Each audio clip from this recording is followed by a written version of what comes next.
Good morning, dear friends. Today, we would like to welcome you to the Q&A session, and it will be in Vietnamese. So if you don't understand Vietnamese, please wear the headphone, and we have a translator. Okay. So at this moment, just wear your headphone, and I will start speaking in Vietnamese.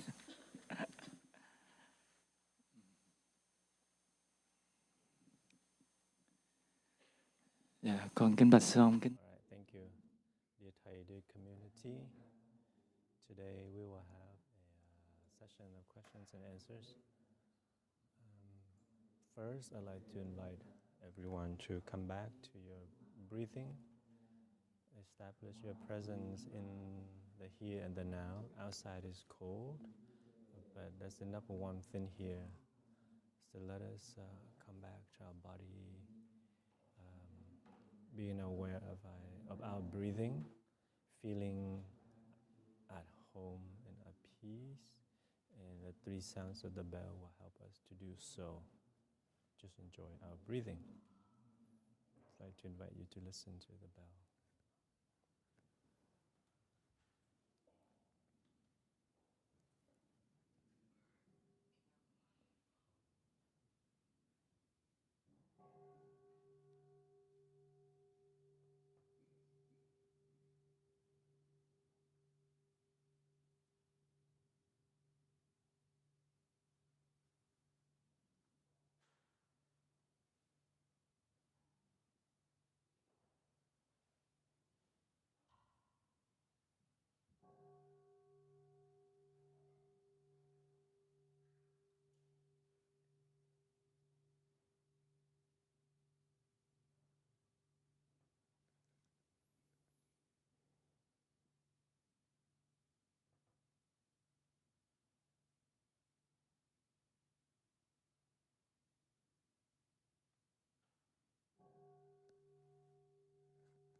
So, dear teacher, dear Sangha, so question and answer session will begin, but before that I'd like to introduce to you the panelists. Next to me is Sister Tham Nhim, and next to her is Sister Bit Nham, and the outer seat is Brother Phap Kim, and my name is Brother Dai Luk. So this is a chance for us to listen to ourselves, to see if there's a question that has to do with your life, your practice, maybe joy and happiness, but at the same time there might be difficulties or challenges. And in your practice, so the question should relate to those things. And we have an hour, so please pose questions that might also be beneficial, not only for ourselves, but also for others. And a good question doesn't have to be a long one.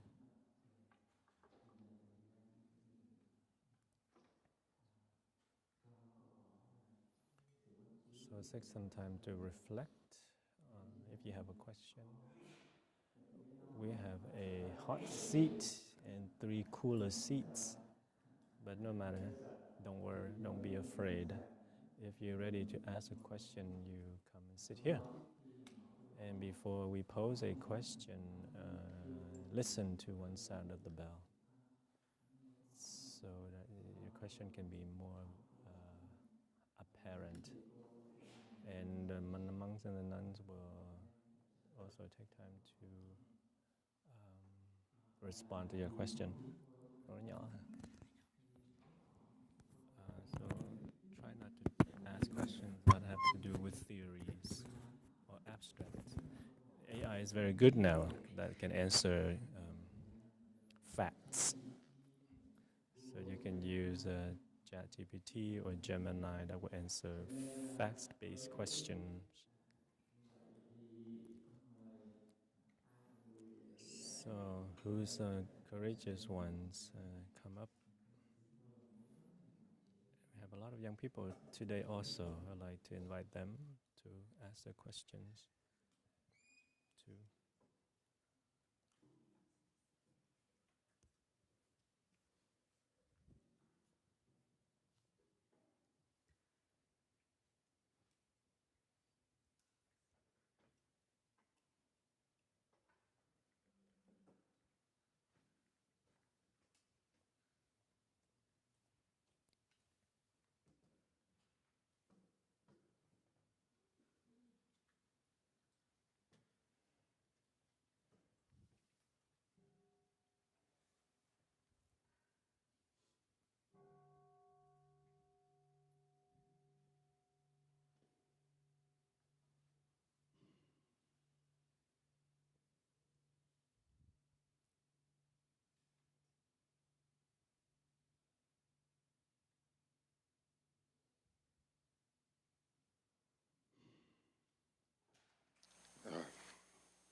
Hello, brothers and sisters. My question is about patience.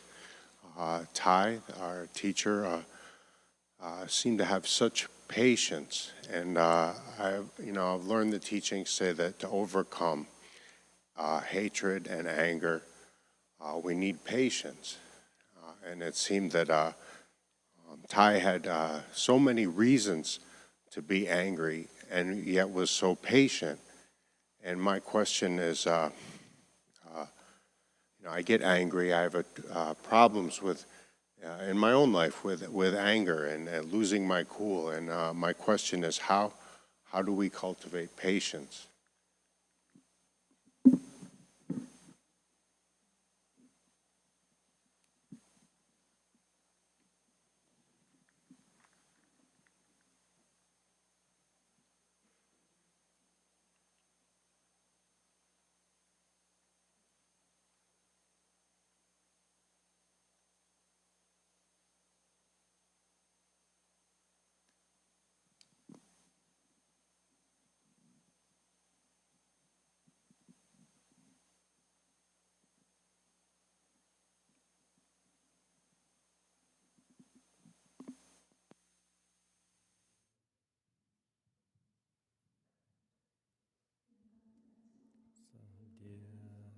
So dear brothers and sisters, dear community, dear friend,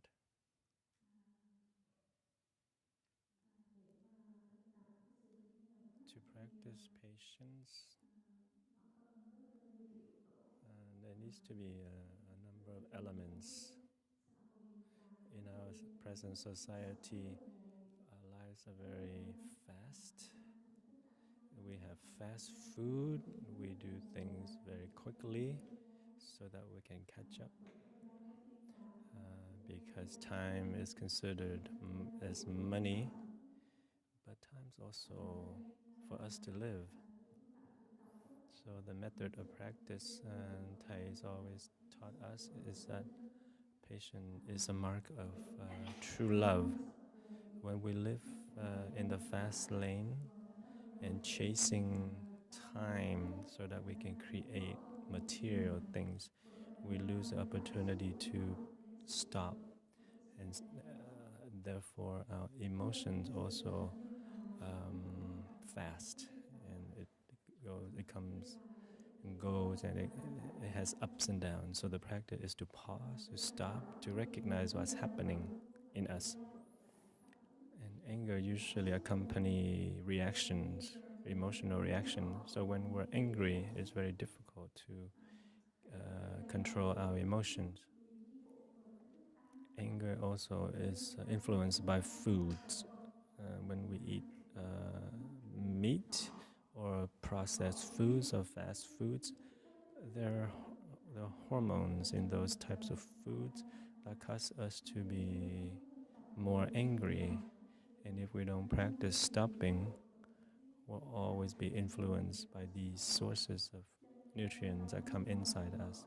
So practice has the components of stopping.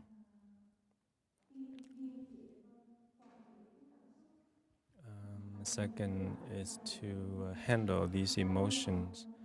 And one of these methods is having a vegetarian lifestyle, practice yoga, do exercises to calm the body. And the third way is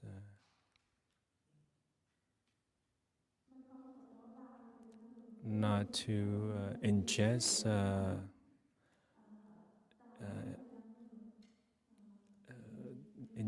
things that are negative. For example, social media, movies that water the seeds of negativity, news.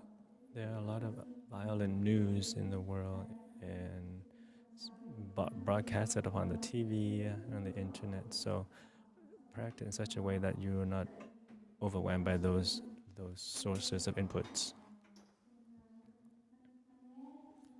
Of course, we can still listen, we can still follow, but do it in a way that we're not swept away by them. And so these methods help us to learn to stop and not to allow the negative energy to influence us, not allow anger to influence us. And there's also a practice of walking meditation. We walk and being aware that we are walking, we're aware of our steps. We walk. Of course, we're still practice walking with our feet, but our mind stops.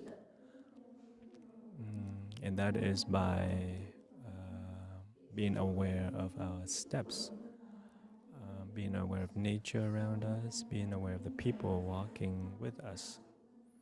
And when we practice this daily, it will help us also to stop and to pause and to not be swept away by these strong emotions. To practice patience means to practice stopping. I think you can also come to the monastery on a regular basis so that you can practice alongside us. And at the same time, bring the practice home so that this habit of being able to stop will become more second nature. So those are some of the things I like to share. Thank you for listening.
Interesting that the question was about patience, and really it's more an expression that I'm here to express gratitude. I've been coming to the monastery for 3 years, and I've gone through extremely painful things in my life, and I've gotten to a different place, and I'm feeling a lot better, and I'm very grateful for that. So I guess to turn that into a question, I'd like to ask you, in terms of your own process, when you could you hear me? Is this okay? Does the depth of the happiness carry you through? Does it change? Like once you've achieved or gotten to a new place of happiness in spite of the difficulty in your life, do you get stronger, and how have you gotten stronger in that way?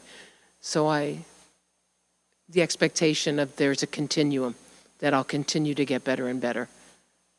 Okay, I hope that's clear.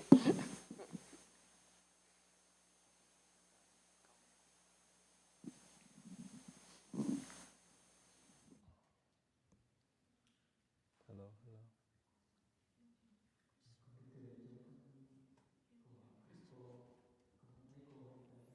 Thank you for your question. I see that you also come here on a regular basis.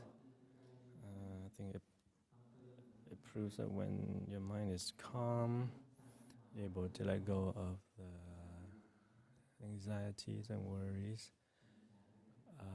Then you're able to touch happiness, and if we know how to cultivate this happiness, allow our mind to calm, and that's also a source of nutriment. Like what you shared, the Buddha shared in his first Dharma talk. It's about the Four Noble Truths. That there is the first truth. There is suffering, and there is the path and the causes leading to suffering, and then there is the transformation of suffering, and there is a path to that. So it's the process of contemplation. So on the path of practice, when we first practice, we have a lot of habit energies, a lot of sufferings, and that's because of the nutriments that we've been feeding ourselves, like Sister shared, sensory inputs through our ears, to our mouth, and also our mind. So every day we feed ourselves with these sorts of nutriments that are negative, and we don't know how to transform. Just like a garbage can, and we don't know how to empty them. When they filled up, there is a stench. And so with the practice, we have to learn how to transform garbage, compost into flowers. And this is not about hiding or running away from your suffering. You transform your suffering. Compost might not smell very good, but if you know how to transform them, then they will become a very good source of nutriments for the flowers and the fruits. The fruits will be sweet and the flowers will be beautiful. And so we have to pay attention using mindfulness to see this process. If you see that within a day, a whole week, but you only spend one day here, and you feel happy here, but then the other 6 days you have to do something to continue this energy of happiness. So if you want more happiness on those 6 days, and you already know the path leading to that, then you apply them. Is it stopping? Is it the peaceful steps? Is it the mindful breath? Is it the mindful meals? Thinking less? If these methods help you to achieve peace, then you can apply them. And then with this peace, you'll be able to recognize the good fortune that you have. There are many places in the world that are going through wars. Vietnam, Asia, that is enduring the flood. But now we have peace in our home. And I'm also very happy when I heard you mention gratitude. So it means that you are aware, you know. So just try to practice more and see that, recognize the conditions of happiness that you have at the moment. We all have problems. The Buddha shared that the important thing is to look at your problems, look at your issues, and see what causes your suffering, what causes your difficulty. That's the second truth. And then look at the things that brings you peace and joy and transform or ending your suffering. Then you do those things. I'm happy to see you here frequently, like you shared, to learn the different methods to nurture your peace, your happiness. Then your garden will bloom more flowers than weeds. And the wonderful thing that goes with it is when you have peace and happiness, you have more space. You feel more space, and you can look at things with gratitude, and your understanding grows, and your connection to people, to nature, increases. And your compassion also can be born after understanding. You learn how to protect, how to take care. And then patience will also come after that. Maybe a neighbor or a relative says something unkind, but because of our compassion, our space, we'll be able to forgive more easily. And also we will learn to be in the space of conflict. And with the practice, your relation to your co-workers will be more improved, because peace at home can also means peace in the working environment. So we have to see the progress. Maybe you come here once a week. Maybe you can increase it twice a week, on a Thursday, for example. And slowly we learn how to calm anxiety, to calm anger, and grow more understanding, more love, and having space to take care of our own difficulties, and healing will take place. And that is my input. Thank you for your question.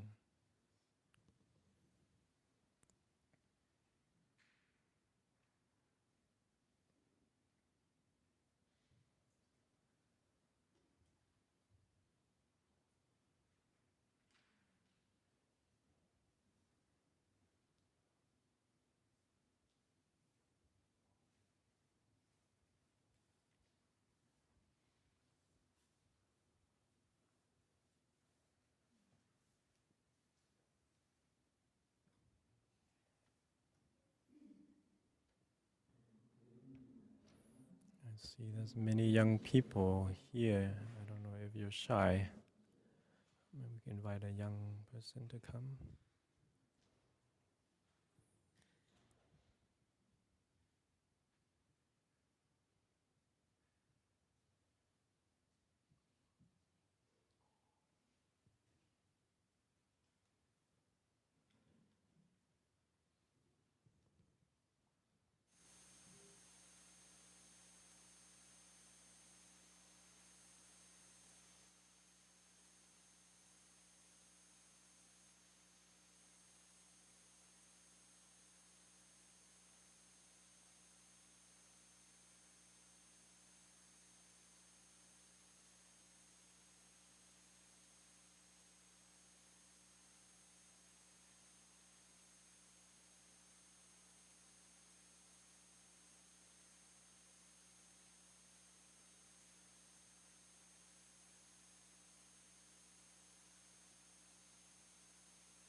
Hello. It's my first time here. Thank you so much for this beautiful space. I work with people who have a lot of suffering, and through my life, I only found the way to happiness through serving other people and through always doing something to try to make world better. But because of that, when I return home, coming back to the question of patience as well, I don't have patience for myself or for my partner, because this suffering that I experience doesn't seem significant in comparison with people whom I serve at work. And I really want to find a way to be happy without doing things. But I don't know if it's even possible or how it should feel. How do I recognize where, this is what being content without doing anything feels like?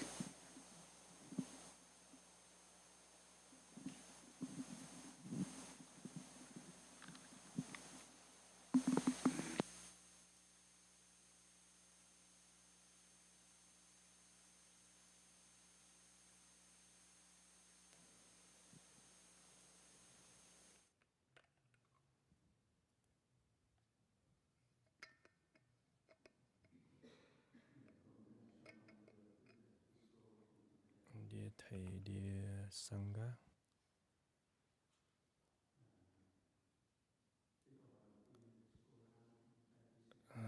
the first question about patience already been shared.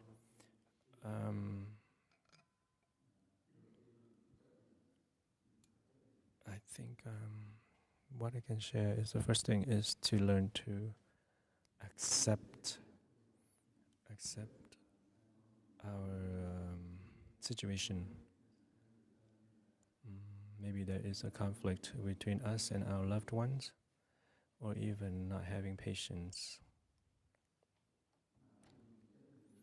When we learn to accept ourselves, then the next step will be knowing how to proceed.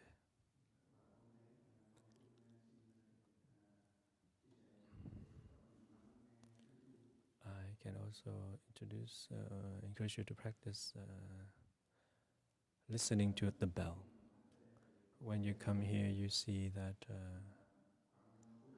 every 15 minutes in the dining hall, we have the clock chiming.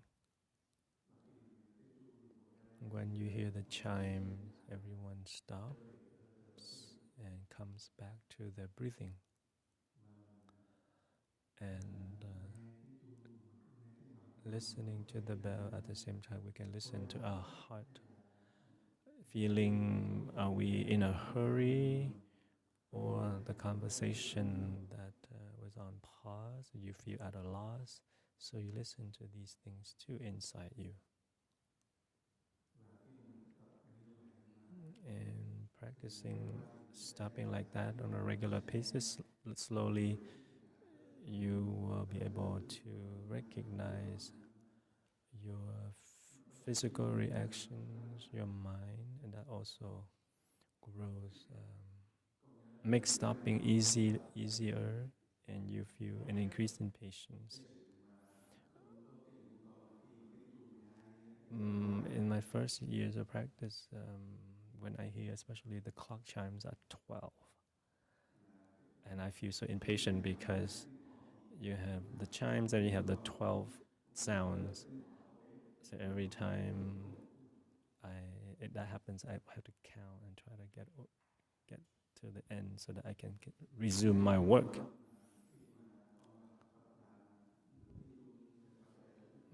And when I became the person who invites the bell, I feel like when I invite the bell to sound,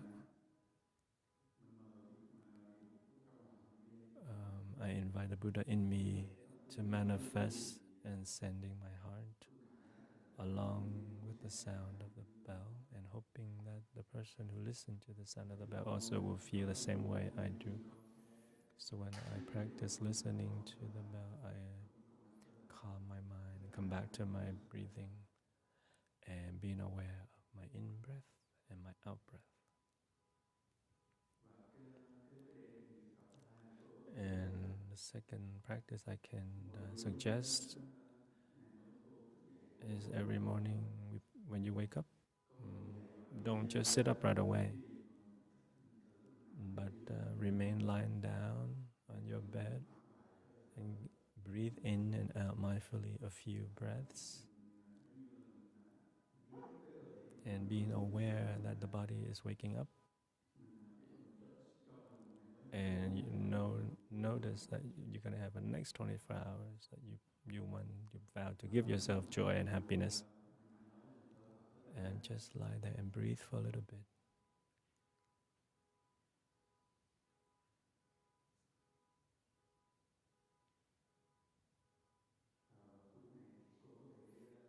And at the end of the day, you can give yourself 5 or 10 minutes to sit still and follow your breath and reflect back about your day. What are the things that brought you joy? What are the things that brought you irritation? Can you let go of them? So that time, the 5 or 10 minutes at the end of the day, will help you to filter through the negativities. So those are a couple of things I like to suggest for you to practice.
Hi, sorry jumped the beat, jumped the bell. My question is about animal suffering. It pains me to my soul, and I'm wondering how to help alleviate the suffering of animals, but also alleviate the pain I feel trying to do this. I kind of feel that in this world, I can't be really happy while so much pain and suffering is going on.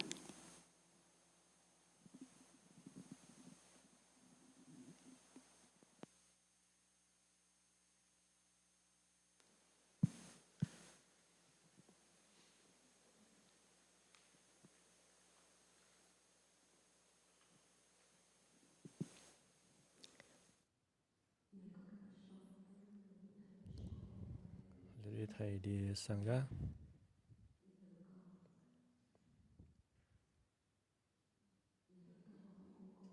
So your question is very practical because, of course, there's many if, there's suffering around you, so therefore you also suffer. But the Buddha taught that suffering and happiness coexist. And in our daily lives, of course, we witness lots of suffering. And in our own person, there are sufferings that come from our ancestors, from our family, and also from obstacles. And we're always trying to transcend them and also to help others. But in reality, we cannot do it because the suffering is always there. And we should also know that when there is suffering, there's also happiness. And sometimes happiness, suffering is there. We can learn from it and know the value of happiness. And concerning animals, how to help them to not suffer.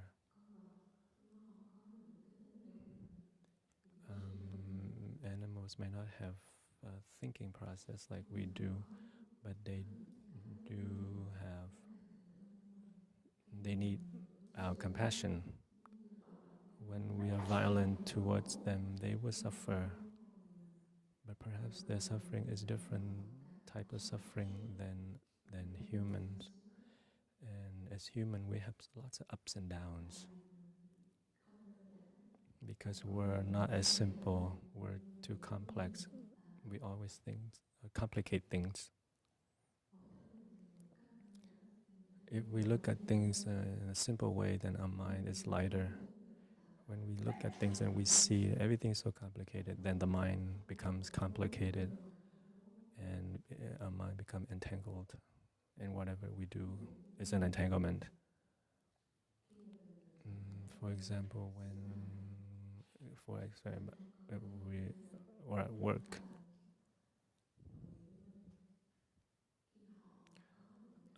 when one of our coworkers has jealousy or anger, that affects us.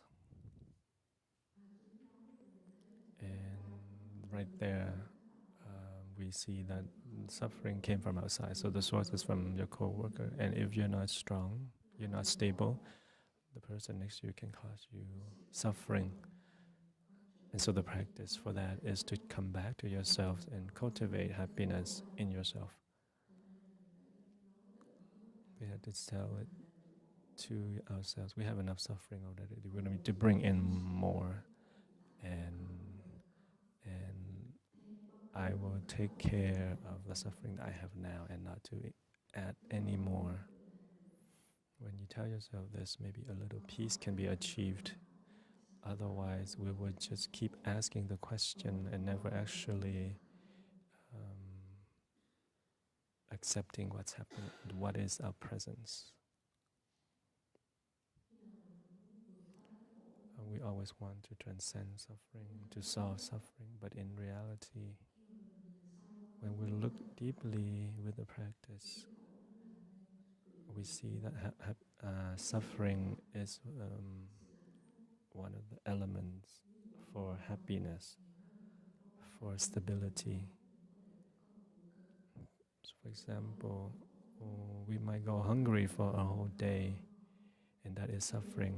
But the moment we had a meal and we feel full, then we are satisfied. And even if whatever happened that day, people might say something harsh, the only thing that you focus on is the suffering of hunger. And when you're able to eat and feel full, you will feel satisfied and happy. I don't know if you've ever experienced hunger. If you have, and when you had actually a meal afterwards, you will see the joy coming from knowing that you had hunger before, and now that you're no longer. Suffering will never end. So when they surface, you call them by their true name. Hello, my suffering. I know you enough, and you are present for that suffering. In my own practice, I do similarly. I know that in all of us here, we all have suffering, more or less, but I know in all of us here, we also experience happiness. But do you know how to water the seeds of happiness in you, or you just keep focusing on suffering?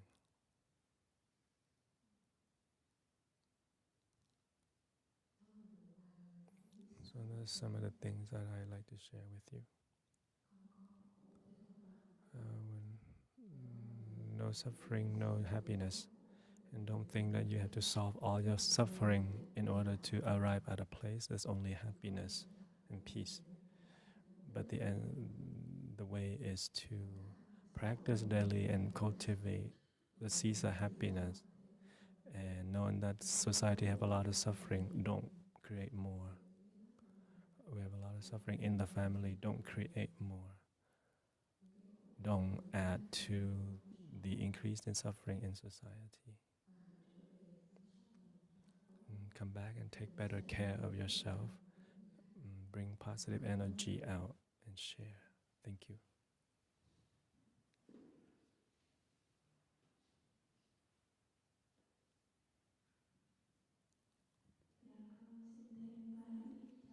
I just want to add a couple more things for this question. I know that in the West, there's not so many children in a family, maybe one or two, or even no children. People live without children. And so loving animal is something very natural. In Vietnam,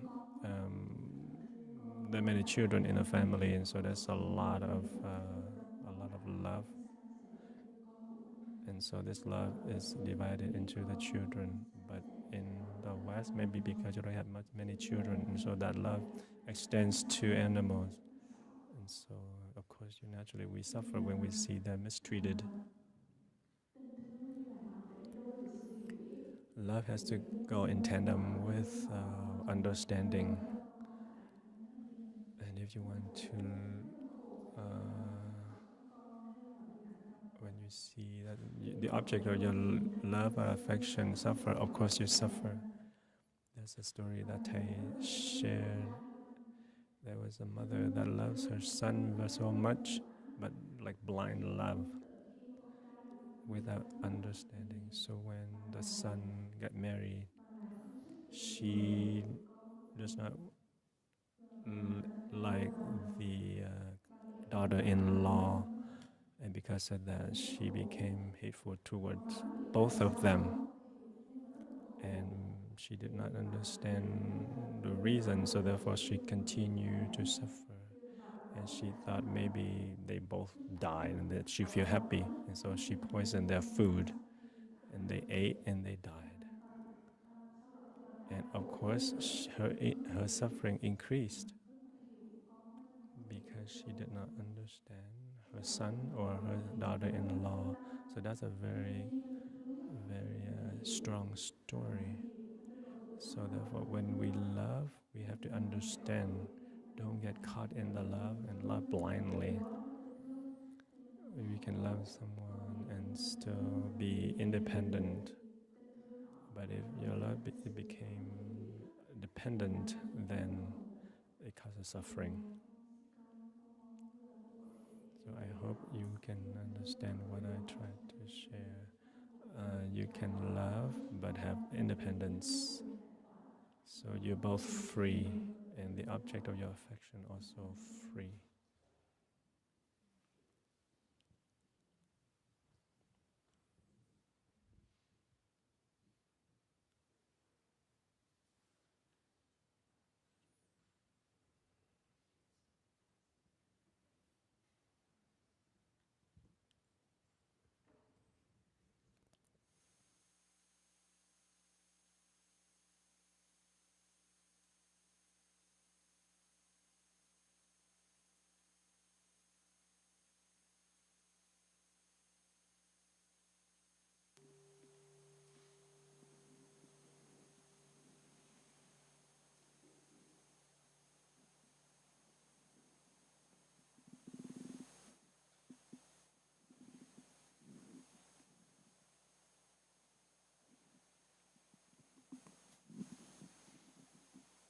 Hello, community.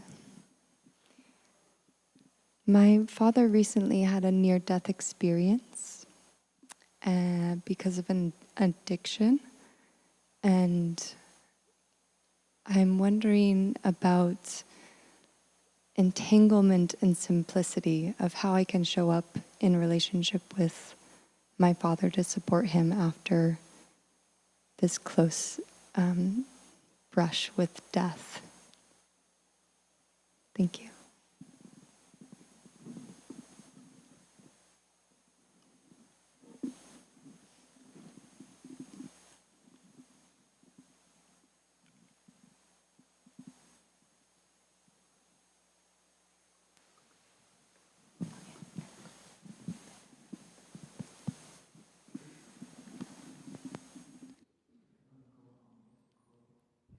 Thank you for your question. Sister Tammy just shared about love. If we know that to have happiness in love, then we should also have our own sovereignty, and that requires understanding what is happening in a relationship, understanding that there's your capacity and the person that you love, because in a loving relationship there is the doer and the receiver, and sometimes we might express our love too much and the other person is not ready to receive, and we don't give enough space for the other person, then that love is not beneficial. So practicing mindfulness is important. You have to pay attention, be aware the situation of what's happening, and then the conditions of your father and the conditions that brought about his near-death experience, and how long ago was that, when was that happen, and then the cause of the condition that brought it, and the substance that he abused or he consumed. Is it full in his body, and he needs time to detox, he needs time to settle, to dissipate, and the pain and suffering that his mind and body experience. So your practice is to be aware, so before we actually do anything in the beginning, I think you should practice being present and see that you are present for him, and also You can say, oh, this is a sacred meeting between myself and my father. And you contemplate that this is a person that gave you life. And so you prepare yourself. And so you prepare to be present yourself and offer that present to your father and treasure him. Maybe you can help clean the room and ask if he's in pain and just ask him what he needs. And before you offer, maybe there's something that you already know that you can begin, but there are other things you need to ask. Maybe he did not have any space or he's in pain physically. So we have to inquire, are you okay today? What do you need? Do you need anything? Maybe during that, when you ask that, he might respond. When people are strong, they don't need our attention. But when people are not well, they might need your attention. And he might say, oh, I need a cup of water, or I need to eat something. Or maybe he might feel like your presence is enough. And it is, because your presence, I'm sure, will nourish him. So to love properly, we need to understand what the other person needs. And time is needed, and patience. So the brother and sister shared about patience. Patience is the mark, is a sign of true love. And so I'm sure your dad needs your support and your patience and gentleness.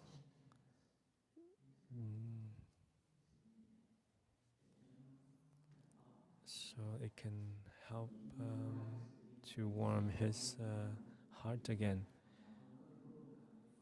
And there are times that we need to be firm. You may need that, but that might not be good for you. Maybe he wants to drink something or eat something that is not healthy. Or he wants to see or watch something that water the seeds of sadness or despair in him, and tell him not to do it. Reduce that consumption, for example. Please support me to support you. And so we need to collaborate with each other. So you communicate so that he understands your love and support, the willingness to support. And hence communication can improve, and he will have a chance to be open to communicate with you so that you can learn to support him more appropriately, so that he will see your support and appreciate your support. And one day when he passes, he will rest in peace, because knowing that there is good communication between you and him. So please bring mindfulness into your practice. The steps, the breath, when you listen to the sound of the bell or the clock or even the phone ring, come back to yourself to establish your presence. And when you see your father, you offer that presence to your dad.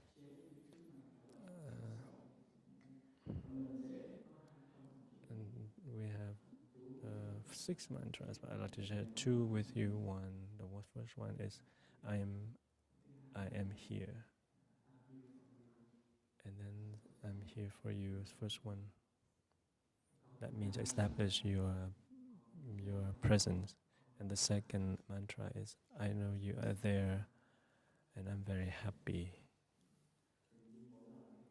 So every time you meet him and take care of him, lots of happiness can be grown. You know that you are present, and you are present for him. I wish you luck. Thank you.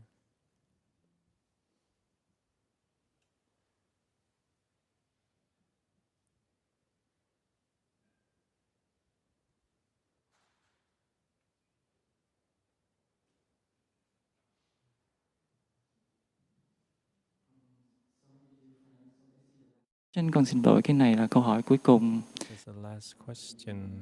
We only have 1 hour.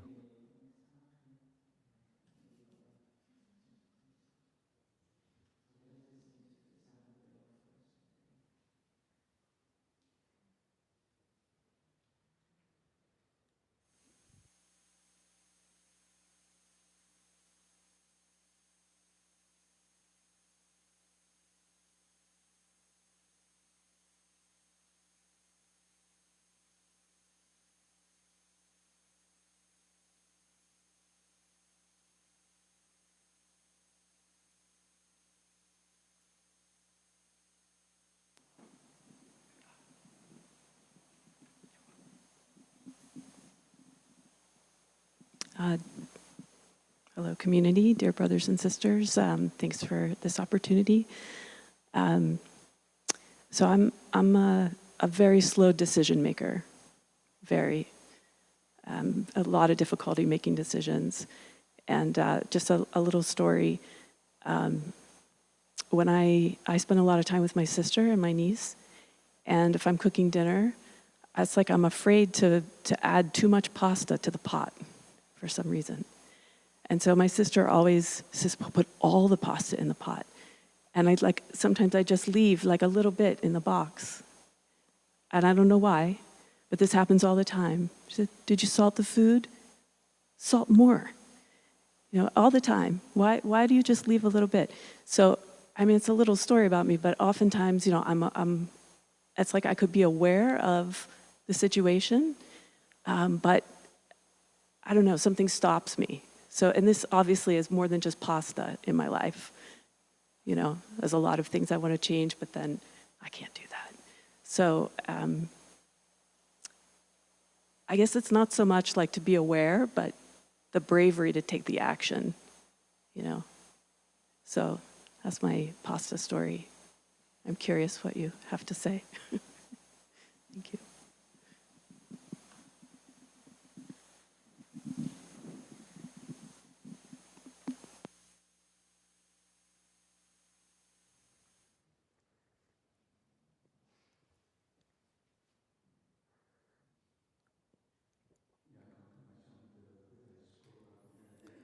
So dear Thầy, community,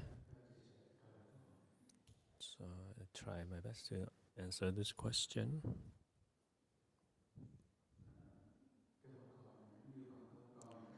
This question is just like very similar to my situation.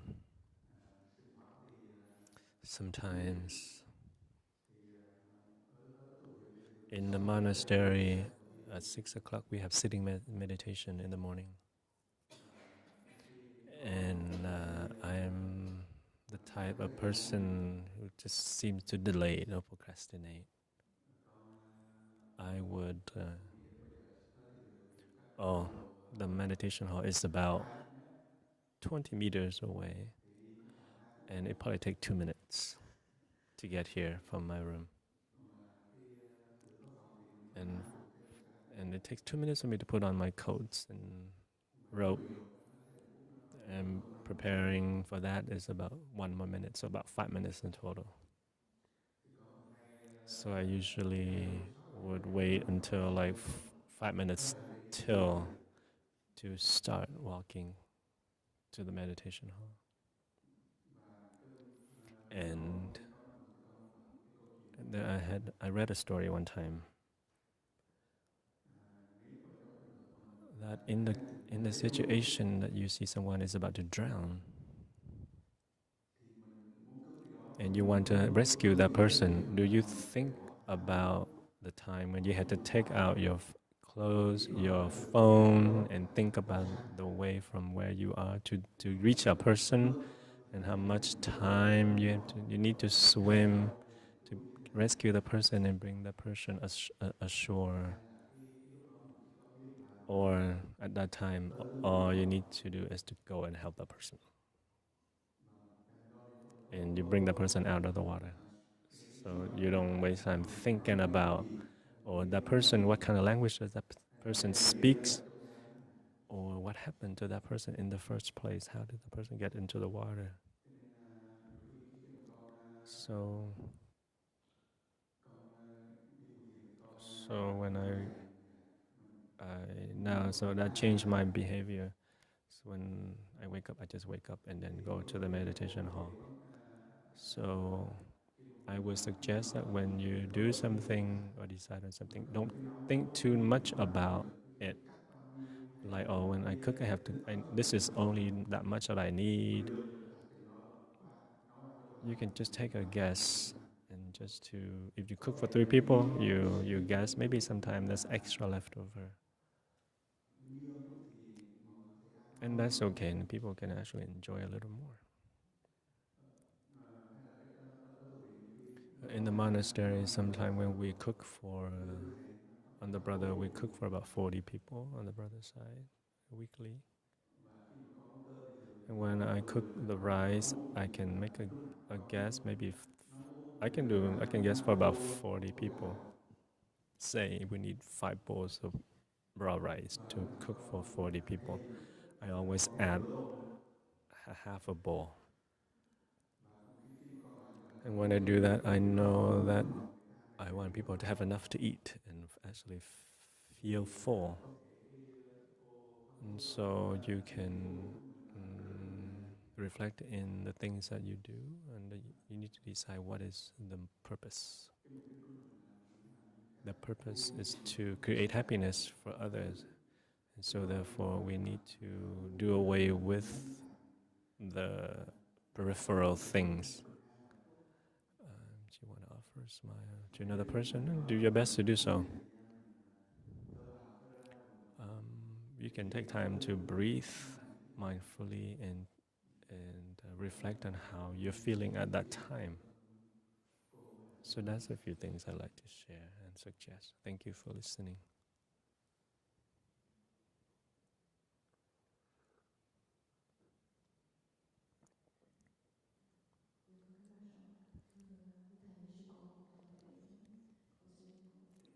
I just want to add a little bit.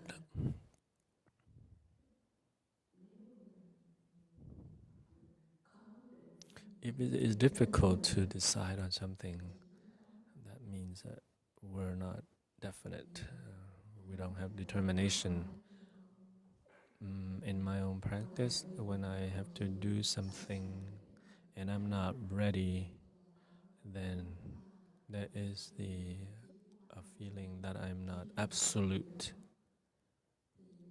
And so the practice is to,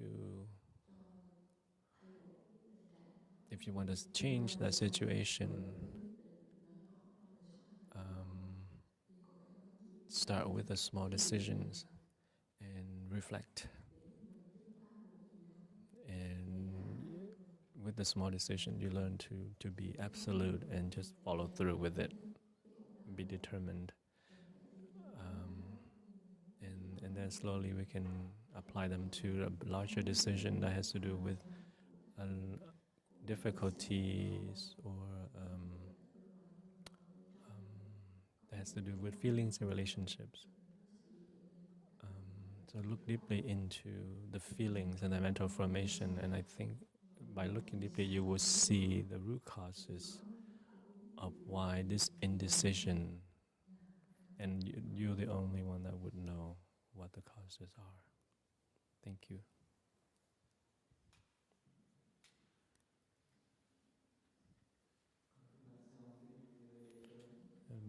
Dear community, we would like to thank all the friends who have asked questions, and also thank you, the sisters and brothers who answered. We will end here, and we have some time to rest, to take a walk, to drink a cup of tea. There's some light snow outside, so you can have a rest before gather again for walking meditation.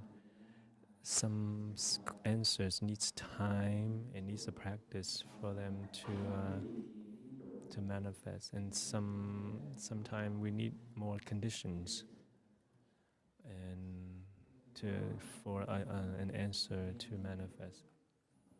So we will end with 3 sounds of the bell.